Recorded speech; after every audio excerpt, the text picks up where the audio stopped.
নমস্কার বন্ধুরা, আজকের নিবেদন হাল ছেড়ো না। লেখা পাঠে গোপাল দাস।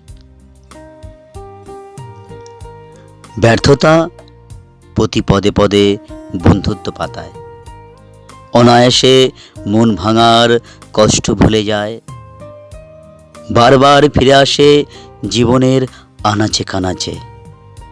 যতবার দূরে ঠেলে দিতে চাই ততবার জোরালো আঘাত, মাঝে মাঝে মন হাল ছেড়ে দিতে চায়।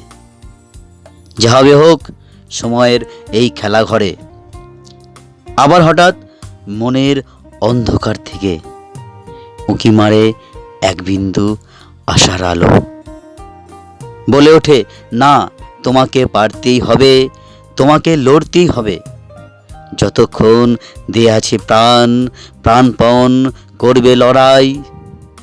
শত ব্যর্থতার মাঝে কোনো একদিন তুমি জিতবে, জিতবেই। জিতবে, শত দুঃখ কষ্টের হবে অবসান। হাল ছেড়ো না বন্ধু, হাল ছেড়ো না।